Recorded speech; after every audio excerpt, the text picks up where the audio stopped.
So, for all those that are listening or watching, welcome. This is episode 3 of this little podcast.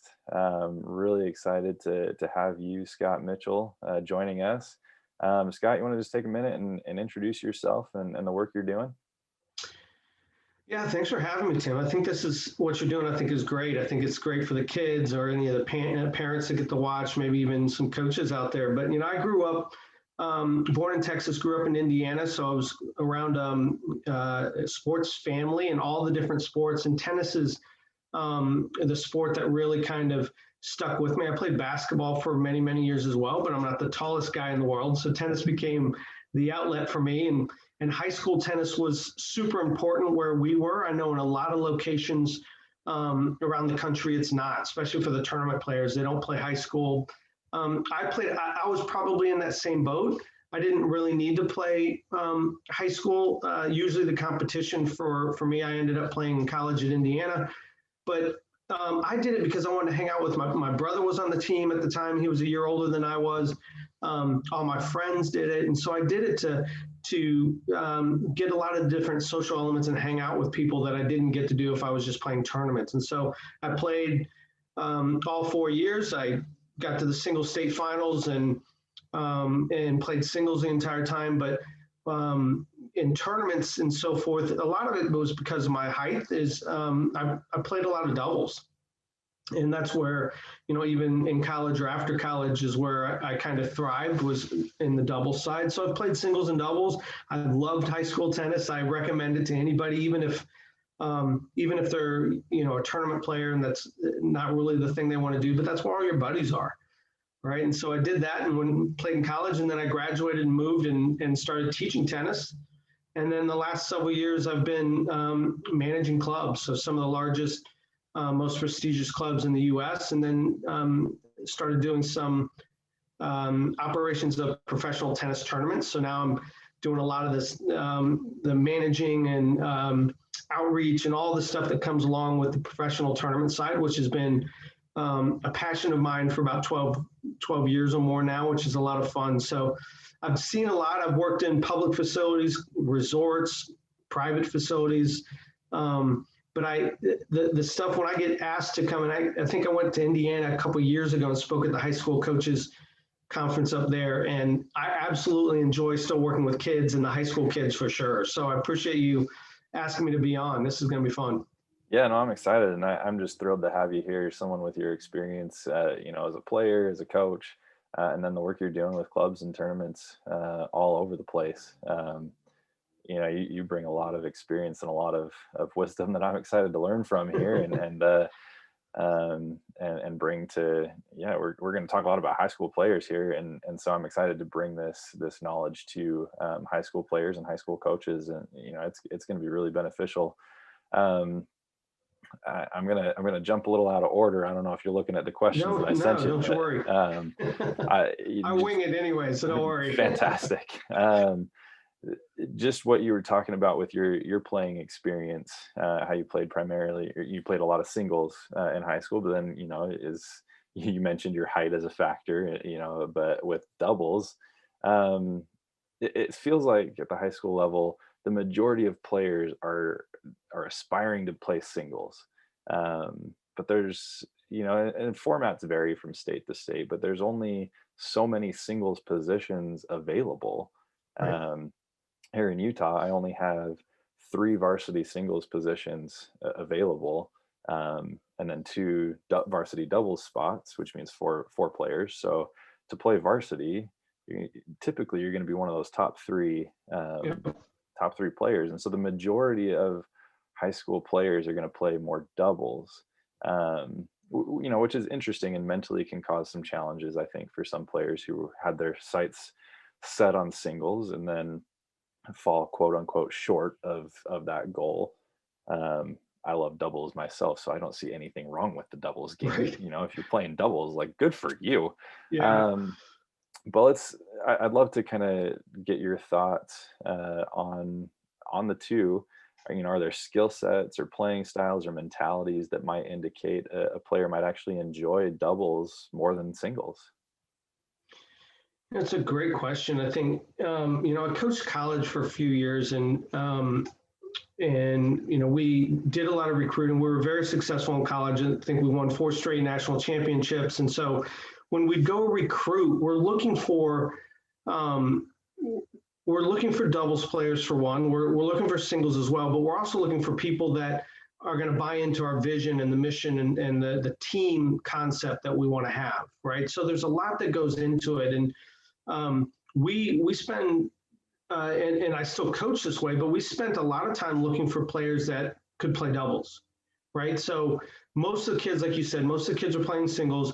You're finding some kids play singles and doubles. You're finding some kids that play singles or doubles. But if we have those kids that are playing a little bit of both, and they're not moving away from the doubles just to focus on the singles, when you get to college, the doubles positions are extremely important, right? So we're playing 3 points to get 1 point for our team.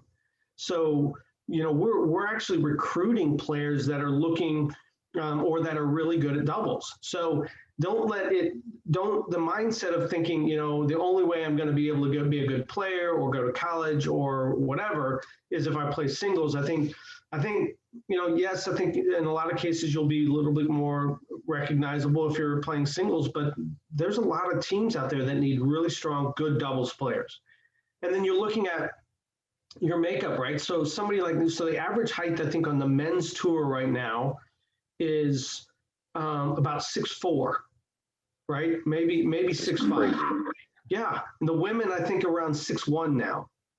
6 foot to 6'1". It's absolutely crazy. When I was growing up, the average height was about 5'10", right? The average height of the number one male player, I believe, at least the last time I looked, through all the years, is still 6'1". So the Federers, the Nadals, they're all in that 6'1" range. So even though the average height is much higher, so there is some physical things that you look at, right? So if you're looking at me thinking that I'm going to be out there and stay on a court with players that are a foot or two taller than me, it's going to be tough. But can I hold my own on a doubles court? Absolutely. So those are the things where you've got to also look and say, it would almost be in the same category as like a basketball player, right? If I'm 6 foot, I need to be thinking about ball handling and shooting and all these kind of things, as opposed to somebody that's 6'8", 6'10", where ball handling, yes, but the where you're shooting from and positions on the court are much different than somebody my size. Same thing with tennis. There are going to be some things that you need to look at as from the family to understand, the mom and dad are really tall, the child's short right now, so we're expecting a growth spurt at some point. So those things all play in. And unfortunately, my wife was in the same boat. She and I used to talk a lot when we were playing, that she grew up in an atmosphere where the coaches didn't allow her to mess around on the court. Like with the guys, we used to get up at the net and we'd do short court little things. We'd play, Texas mini tennis and some fun things, where her coaches were always like, it's strict and we're going to hit from the baseline and you don't mess around. What the messing around did for me and all the kids that I hung out with was gave us really good touch and hands at the net, because we were always messing around with it.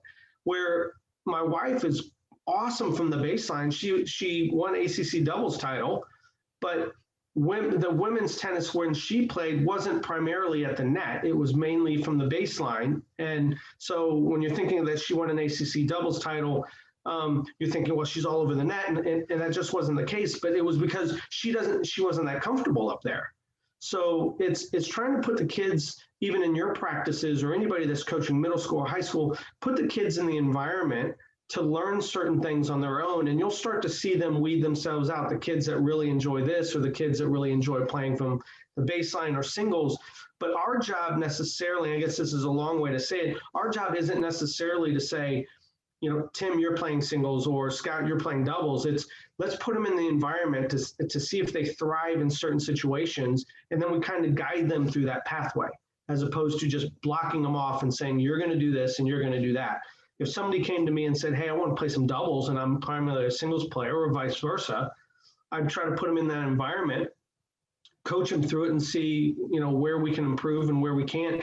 Same thing with me. Eventually, I played enough sports growing up that I figured it out myself. Like these are a couple sports. I'm not like I played football for a while and I got hit one time. I was a quarterback. I got tackled, and that was it for me. Like I didn't enjoy getting hit. Right. So they will weed it out. You just got to give them the opportunities to do so. But tennis is, especially high school tennis, it's a team sport. It really is. And doubles is that as well. And if you're in the mindset of it's all about me and I struggle with sharing and all that kind of stuff, then doubles may not be for you. Oh, for sure. And it's interesting to kind of hear you walk through that. I'm picturing certain players of mine who've gone through, different, where they start off thinking like, yeah, I want to play singles. And then, they just fall in love with the doubles game, and because, yeah, we as, like you said, we as coaches need to provide that opportunity for them to experience the skills of both, and to see where they thrive, and to give them even the opportunity to fall in love with doubles, because I feel like so often we glorify singles at the expense of doubles, and then when someone's playing doubles, because that's where their skill set seems to line up better, and maybe what our team needs, it feels like they're being knocked down a peg, in their minds, and it really shouldn't. There's no reason for that. So no, but it takes time, and like you said, I mean, you put them in the environment. There's different skills that are going to come along, but you're starting to see more of the top players play some doubles, right? Because if you need to work on your return more, or your transition game, or even in singles, you're transitioning forward from time to time. What better way to do it and practice it if you don't like to go to the court and just train? Play some doubles matches and work on returns, work on coming to the net, work on transitioning, and how do I put a volley away once I've done something, and different patterns of play. And that's the thing that we, singles and doubles are different patterns, but like if I'm coming to the net, for instance, understanding the patterns, what's going to happen when I hit certain shots, what's coming back, and then how do I finish it? And all of that comes with the play. So I would highly recommend, I don't care how good they are in singles or doubles, is playing both as much as they can. Yeah, for sure. And that's one thing that I've liked doing a little bit is when, if oftentimes our team has been smaller than the other teams that we're playing. And so we have opportunities for our varsity players to play a JV match after their varsity match is done. And a lot of times I like to switch them. If they're a doubles player on varsity, I like, give them an opportunity to play a singles match. That's great. And vice versa, because they're going to benefit so much from that, and they're going to grow from that. While we're talking a little doubles, in your mind, short of the Bryan brothers coming back out of retirement and playing until they're 90 years old, what's it going to take to make the doubles game more popular? The funny thing is that with the recreational player, so there's a little bit of politics that are playing in, right? So with the recreational player, the majority of the recreational players play doubles around the world, right? That's fact. But what ends up happening is on the tour, it's very much a business. So the top players are playing. They know that they're going to play X amount. They don't want to get too tired or play too many matches when they know that they're going to be deep into the tournament. So you're not seeing the big well-known players play that often. A little bit strategically, but what ends up happening is because they're not playing, TV isn't showing the doubles as much because they're thinking more people are wanting to watch it for the bigger players, right? But what we know is team sports is very popular, especially in the US, right? That's true. So the Bryan brothers and some of these others really have a good following, yes, because they're American, but also because when you turn on the TV, you can recognize them right away because it's like a team.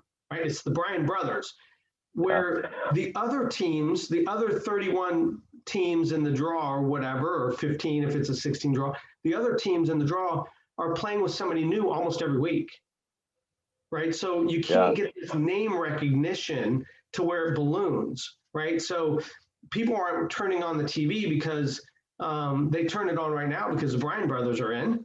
And then as soon as they lose, then you watch the viewership go down. So it's not because it's not popular because we all play it.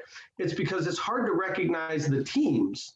So if we had people playing more often together, even if they weren't super well-known names, but they're playing all the time together, I think if we had some of the bigger players playing, and that's going to be tough, right? Because you get the Djokovic's or the Nadals that know that looking at Grand Slam, I'm going to play almost for the full 2 weeks. I don't want to be on the court for another 6 or 8 matches. Just not going to do it. But I think it's a little bit. It's tough because we need it to be on TV a little bit more. But I think if we had more players playing more often, that would help us for sure. But you have some players out there that really could drive it. But we're missing that American player for the States that everybody can really latch onto. Hopefully we have some that are coming up. But that's what drove tennis here in the States, because, you had Connors and the Sampras and Agassiz and all them all within a 10, 15, 20 year span. That tennis was huge. Now we turn on the TV and, John Isner is our number 1 player, 25 in the world, but doesn't make it to the quarterfinals or semifinals of every tournament. So it's hard to really kind of follow along in that stage. So there's a couple things that are working against us to try to get doubles to be at least more popular on TV. But believe it or not, more people play doubles than anything else. Yeah, and I think that's forgotten sometimes. Yeah. Is that we watch the singles matches on TV more often, but when we go play in a local tournament, odds are we're going to be playing a doubles match. So in the leagues, all the leagues like USTA leagues, it's a lot of places, and I don't know where it is in Utah, but in a lot of places here in the Southeast, it's 2 singles matches and 3 doubles matches for a USTA match. I mean, that's what I'm looking, that's my lineup that I got to put together. So and then Alta, I don't know if you've heard of Alta. So it's the largest local league in the world. It's played out of Atlanta. 85, last time I checked, 85,000 members played Alta. It's the Atlanta Lawn Tennis Association. 85,000 members. It is all doubles. Right. Wow. So doubles is big. It's just, you just don't see it very often on TV. Most of the leagues are designed to play more doubles than singles. It'd be great to get it to be shown on TV, because it's really, really good tennis. It's so fun. It's so fun. Let's talk training a little bit. This is, I let the teams here at Mazer Prep know that, I was going to start doing some of this, and I said, do you have any questions? And one of the questions that we got, it's from one of our boys' players. And he asked, when training, do you recommend focusing first on accuracy or power? It's a really good question. And I think the thing that comes to mind for me whenever I talk to kids or even adults when we start talking about power is I use the bike analogy. So we've all ridden a bicycle. Right. And if you can think about the first couple of days that you rode a bicycle, and you're getting on it, you're wobbly, you're going real slow. It's hard to ride. But over time, you start to gain control, and then you can start moving and swerve. So eventually you are starting to pedal and you're starting to go a little bit faster. And I use the analogy of the bike is because you started riding your bike faster when you started getting confidence in what you were doing. So it actually came naturally over time, as opposed to just saying, hey, Tim, I know you've never ridden a bike before, but I want you to go as fast as you possibly can, because we know you're going to crash, right? So you want to think about power as, yes, there's going to be some physical things that are going to happen to make you hit the ball harder, right? But power should happen over time, as opposed to just saying, hey, look, I want to just start to hit the ball hard.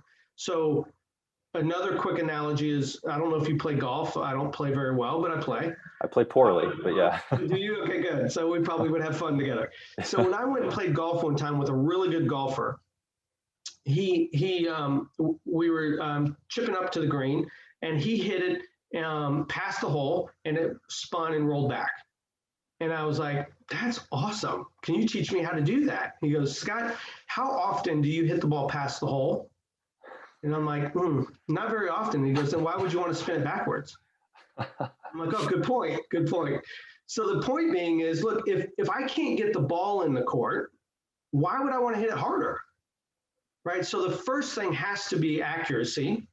And you have to be able to place the ball where you need to with different spins first before you think of power. So power should come from come towards the end, right? So once you get confidence, once you start adding certain things, spins are going to help you hit the ball harder and keep it in. So the spin allows you to gain more control on the ball. So first thing is accuracy, then add the power. And one of the things that we teach, I think it's a Dennis Vandermeer thing. When I first moved, after I graduated college, I went to Dennis Vandermeer's in Hilton Head, South Carolina. That's where I worked for the first 6 years of my career. First thing he says, get the ball in, learn to direct it, add depth to the shot, then add spin, and then worry about your power. Where most people want to add power first, you have those 4 things first that you have to add before you think of power. And so spin has to be part of the equation, then different trajectories and all of that kind of thing, depending on what you're trying to do. So think about and I know power is fun, but trust me, I've never lost a match because they hit the ball harder than I did. It was because they didn't miss, they were more accurate, they were smarter, all of those other things came into play. There are going to be things that when you start to add the power that you can use. So one of the tools that we use, so everybody, coaches especially, stop thinking about the foam red, orange, and green balls as age-appropriate equipment. Think about it as tools, right? So if I went out with you, Tim, and I said, Tim, I need you to increase your racket head speed, which is going to increase your spin and or power, depending on what we're trying to do. I'm going to use a different type of ball than a yellow ball. And the reason is because, say, for instance, I don't know if you've ever hit with a foam ball, but if you hit with a foam ball, you have to hit that darn thing to get it to go anywhere, right? So if I toss you a couple foam balls or say, hey, look, I want you to hit a swinging volley out of the air with this foam ball, and you hit it, maybe 10 in a row, you really have to swing to get it to go anywhere. Then I maybe toss you a few orange balls, and those same speed of the racket, that ball's going. And then I say, okay, here's a couple yellow balls. And then you're like, wow, because you've naturally just started to swing faster because of what you had to do with the foam ball, right? So there's tools that we already have that we can use to help the kids. And I always say, look, put them in the environment to learn how to do it themselves. And then you just guide them through that path, right? So put them with an orange ball and people are going to be like, oh, I hate orange balls. Dude, we're trying to learn more spin, or we're trying to racket head speed, whatever you're working on. Think of them as tools. And if you as the coach think of it as a tool, then the kids will start thinking of it as a tool. You give them a red ball right now, they're like, oh, this is an 8-year-old ball. It's like, no, it's not. It's a tool.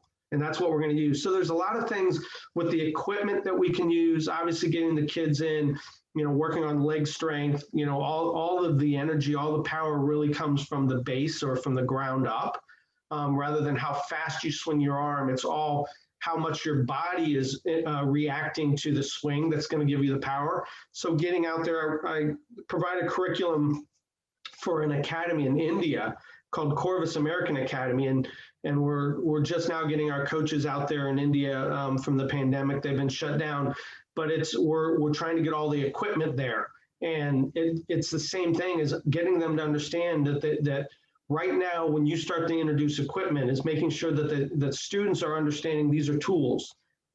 Every place has got it a little bit differently, but this is a tool that we're going to use, and this is why we're going to use it. The good thing there at the academy is we have trainers that understand tennis and tennis-specific training with, medicine balls or straps or all those kind of things. But there's a lot of stuff that the kids can do with the tools, with being in the gym and lifting weights. And doesn't mean none of the tennis players, especially your kids, should be going in and lifting lots of weight.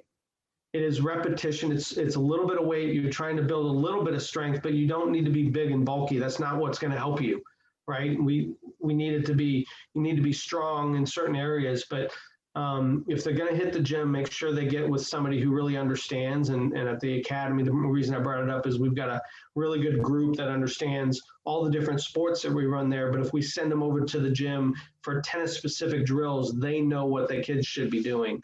And that's the thing that you want your kids doing. If they go to the gym, don't try to bench press 300 pounds. It's not going to help you in tennis at all. Nope, absolutely not. You know, that flexibility is going to be more important, and like you Yeah, said, the repetitions, and I loved what you're saying, you know, about these different balls that we have. You know, they come with the labels on the package of like ages 5 to 8 and ages nine to right. 10. You know, it's Drives me no, they nuts. are. They're tools. Like Yeah. you said, and you know, one of the players on my girls team, her private coach had her, I think, had her with an orange ball for most of the off season to work on Good. some of those things. You know, and it was beneficial for her. Yeah. You know, and then I look at my 5-year-old who loves to go out on the court with me, and he refuses to use a red ball because he sees my players at high school level using the yellow ball. He's like, no, I want that.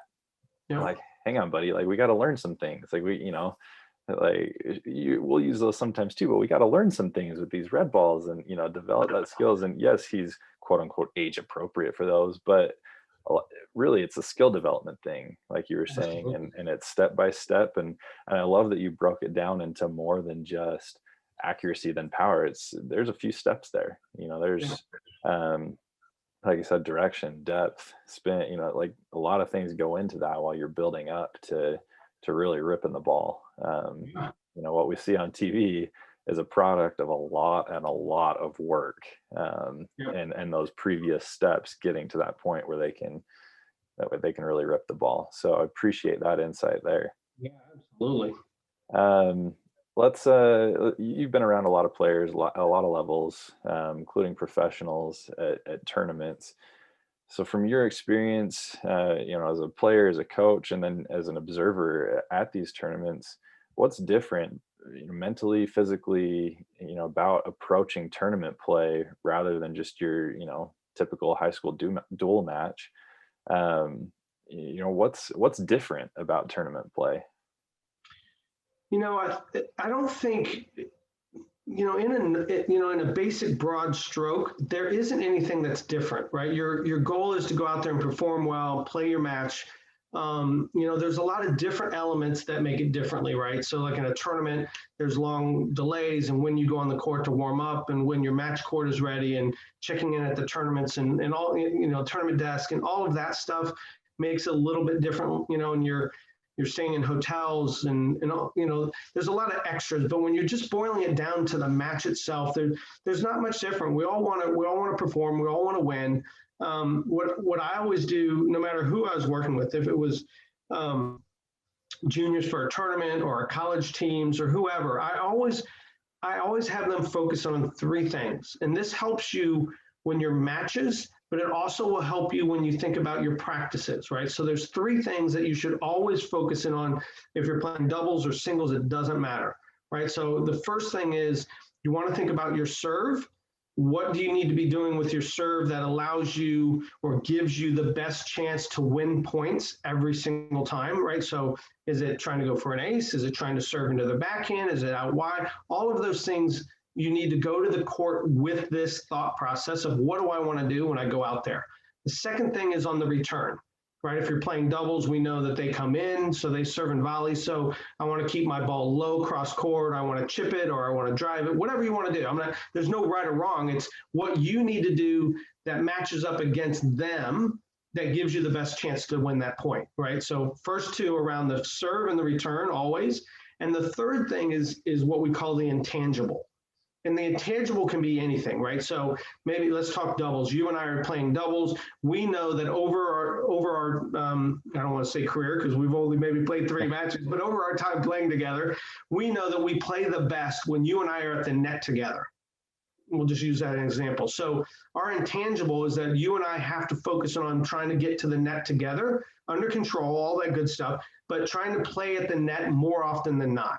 Or we know that when we're at the net, maybe it's more of a shot selection. So we've been struggling when we're playing at the net together with where we should be hitting certain shots. And so we're focused on when we're at the net, we're trying to attack through the middle, whatever it could be. But the third thing is an intangible that we're going to focus in on. So when we go to the court, we've already got these things in our head. Maybe it's written down. Most of our league teams that we've coached, we have them write it down and take it on the court with them in a notebook. They're allowed to do that. There's no rules against that. And it's a lot of professional players actually do that. Yeah. So we go to the court knowing that you and I, when we serve, we're going to try to serve to their backhand and we're going to try to come in as often as possible. Check. When we return, we're going to try to return cross court and we're going to try to stay back, or we're going to return cross court and come in, whatever it would be. But we're going to return cross court and attack, and we check that off. And so we know that when we're serving, we're going to do this. And it's not you're doing one thing, I'm doing a different thing. It's we're doing this. And then when we return, we're doing this. And then the third thing, like I said, I mean, the example is we want to play together at the net more often than not. So as we're playing, now you're starting to think about tactics, strategies, or execution, right? So when we serve, we said we wanted to serve down the tee or into their backhand, and we wanted to come in. So we're 3, 4, 5 games into the set. We look at what the score is. Maybe we're up 3-0, and we look and say, hey, are we serving where we need to? And we're like, yeah, we're actually serving at their backhand and coming in. Perfect. Exactly why we're up 3-0. What about the return? Are we doing that? Yes. So there's a reason that we're up 3-0 is because the 3 things that we needed to do well, that's what we're focusing on. If we're down 3-0 and we're looking at it saying, okay, are we serving to their backhand and coming in? No. Okay. Well, do you change strategy or do you focus in on the execution? And we would say it's the execution. It's not the strategy. You don't need to change strategies because you're supposed to be serving to the backhand and coming in, and you're not even doing that. So the strategy isn't being followed. The execution of the strategy is what you need to focus on. So you and I would go, hey, we're down 3-0, but the reason is because we're not doing what we said we were supposed to do. And tennis is the same way. If you think about all the other sports, I don't know if you're a big basketball fan, I am, but if you think about, if you listen to interviews with college coaches and you say, hey, you're going to play so-and-so tomorrow, right? Utah's playing Utah State tomorrow. How are you going to do? 9 out of 10, if not 10 out of 10 of the coaches will say, well, you know what? If we rebound the ball, if we don't turn the ball over, and if we hit our free throws, we have got a great chance to win. You hear that all the time. That's what we're trying to set up in tennis, is the same thing. What are the 3 things that you have to do to give yourself the best chance to win? And then they go to the court with that, and then you adjust it depending on the strategy. Is it working, or is it the execution that we're not following? And then we adjust it. And then how that helps you in practice is then they either come back, maybe they went and played a tournament that you weren't there, and they come back and say, hey, Tim, here are the things that we were trying to do, and we weren't able to execute them like we needed to. Oh, okay, cool. Then let's work on that in practice. Or we did it, and that's why we won against these kids that we've never won before. All right, so let's focus in on making that a little bit more challenging. So I want you to do the same thing you did, but we're going to make it tougher for you. Maybe you're playing against a team that lobs all the time. Can you still do what you're wanting to do? So by doing those 3 things or focusing on those 3 things, that's what then transitions into your practice. And so going to tournaments, going to high school matches, that's what the players are thinking. When they get off the court or when you listen to them before and the match and they do the interview, a lot of times they don't give you too much detail because they don't want to give it away before, but they definitely will afterwards. I knew he was going to be strong from the baseline, so I needed to take some pace off, or I needed to come in a little bit more. So you're hearing them talk about those 3 things. I would never do more than 3 because your head's going to explode. Steam's going to come out of your ears. But tell them 2 or 3 things, and that's your goal when you go to matches. No matter if you're playing a tournament or you're going to play your high school matches. I'm focused on these 3 things, and I'm willing and able to adjust as the match goes. I love that. And my kids, as they listen to this, are going to be like, man, did coach tell Scott what to say here? Because I mean, the number 1, the serve, number 2, the return. I mean, every point starts there, right? Like we need to be prepared on those 2 fronts as players, as coach. Like we need to go in with a game plan on those 2 fronts, because if we don't, I mean, we're putting ourselves behind already, because that's how points start. That's how every single point start, is with that serve and then a return. Well, And you think about the thing that you had mentioned earlier, right? So the power thing, and what most of the kids will think about is, look, if I hit the ball hard enough, it won't come back, right? So that's why I want this big, huge serve. Where if you think about, and I'm showing my age a little bit, but over the last 8 or 10 years, you've seen a complete adjusting of the first serve on the professional, both men's and women, from serving predominantly to the backhand side to actually for instance, on the deuce court, serving to the forehand side and trying to open up the court. And that's 10 years ago, or when I was playing, our coach would be like, why would you ever serve to their forehand? Why aren't you picking on their right? But what they're doing is that they now know that they can the angle can be so great that they're actually opening up the court so that they can hit their forehand or whatever they want to do into the open court. And that's something that we never thought about. So when you do go and use these things, so the thing I would add to your, not that you haven't already talked about it with them, but so that they understand, yes, the serve is so important, but remember, it's not always about you playing your weapon. It's about you hitting a serve that they don't like. And I would rather your players understand, look, I know your first serve into the body isn't your favorite, but the returner hates that. I know your favorite is to serve it down the tee 900 miles an hour, but you only get 20% of those in. So let's go with the one that maybe not your favorite, but they hate it more than anything. And Yeah. that's what players have to remember. It's playing smart. You know, it's the best players in the world walk out on the court knowing they're going to win. And they go out on the court with a game plan, these three elements that we just talked about, and they stick with it because they know that that's what they can do. Now, yes, a lot of it's based around their strengths, right? So Federer is going to hit more forehands and backhands.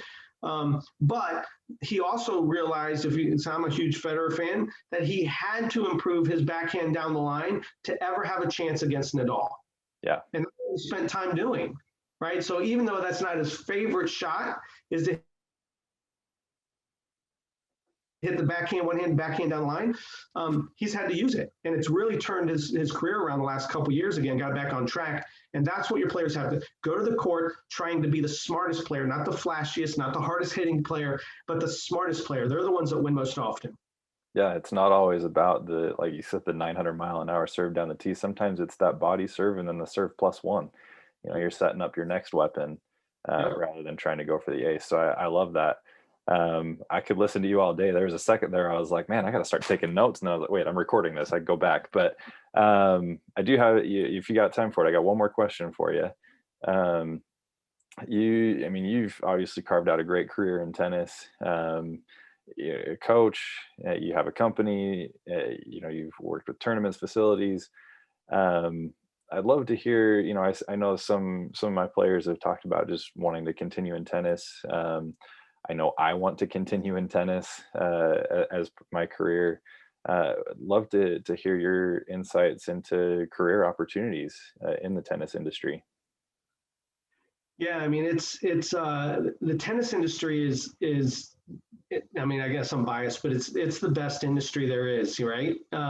So those of you that are interested in tennis, remember when you get out of high school and you're looking for colleges, there are quite a few. I don't know how many there are now. There used to be only 2 to 3. I think there's like 20 now that have a professional tennis management degree, right? So you go to college at these colleges, you're taking your other courses, but they have specific tennis related courses that will give you a degree in tennis management. And if you're interested, that would be one of the first things I would say for everybody to do. Doesn't mean you have to, right? If you have a scholarship offer somewhere else, and maybe for academics or whatever, please do. It doesn't mean I didn't go through a tennis management degree program, and there's other ways about it, but that's one thing you look into. But when you get out of college, I mean, there's so many different things from manufacturing to being a tennis pro or a manager, working for the USTA or even, some of these, or the tennis tournaments. I mean, there's all sorts of fun things. And when you think about, so what I do is I work with professionals and coaches and think about their career development. And when you first get out, you spend the first few years just trying to absorb as much as you can. Listen to everybody, talk to people, get involved in as much as you can, from, private lessons to group lessons to socials. How do I run a social and all that kind of stuff? But eventually you'll get to the point where you're like, yeah, I think I want to make this a career. And then that's when we get to the point where we start thinking about, like I always start with people, if you were retiring today, what would be your dream job? What would you want to be? And, people are throwing, I want to be a head pro or an owner of a club or a director of tennis, whatever it would be. And then we start to work backwards on all the different things that you'll need to be able to perform that job. And so we start to plug in things. So, if it's working at a racket company, then, trying to understand the types of strings and what makes the rackets different, and then grip sizes and all that kind of stuff. We want to get some knowledge. There's the USTA. If you wanted to work for the USTA in some capacity, either at the district or sectional level, the national level, they have different types of programs. There's outreach coordinators, there's adult programming or tournaments. So the first few years is really just trying to, like when I started it at Vandermeer's, after I got out of college, I was offered the job as the Parks and Rec director, and I could have stayed in my hometown, but I knew that if I did, that's all I would do for the rest of my life. Or I could take this job opportunity in Hilton Head, South Carolina, and then the sky's, endless. And who knows where it goes, but at least there's all these other opportunities. And so I took that opportunity, went down there, and I got involved in their sales and marketing department. So I understood what sales were and how do you market and what are the demographics we're looking for. I taught tennis. I worked with some professional players. There's a lot of different things. And I just tried to, I went up to the guy and I was like, hey, I want to learn how you run your socials. I want to learn how to do all this stuff so that I can then, whenever I leave here, can start to do those too. So get involved, and they can do it now, right? I don't know how, if you have a club a country club or private club or even a public facility, see if they can go and lend their time to learn how to do things. How do you manage a shop? How do I work the front desk? All of that stuff is going to be valuable depending on what you want to do. But man, you could, from coaching high school, college tennis to working in a private club, there's the sky's the limit. But don't rush into it and don't think, hey, I've changed course several times. I mean, I was a college coach for a couple of years and was like, this isn't for me. I love it. I love working for it, but it's literally 24/7. And I don't mind working 24/7 as a manager, but as you probably deal with in the high school world, there's a lot of non-tennis related things you're dealing with, right? Yeah. Relationships and traveling and all. So it just wasn't for me, and I moved in a different direction. And that's probably what 90% of your players are going to do as they get into the world too. But any of them can reach out to me if you want, and you're happy to share my email or phone number. They can reach out as they go. And it's a great industry. A lot of stuff to do though. Scott, this is a great insight, great conversation. I can't thank you enough for spending some time with me and having, just sharing, your experiences and your knowledge of the game. And I really, really appreciate it. Thank you, Scott. Thanks for having me. I appreciate it. Thanks, Tim, and best of luck to your team.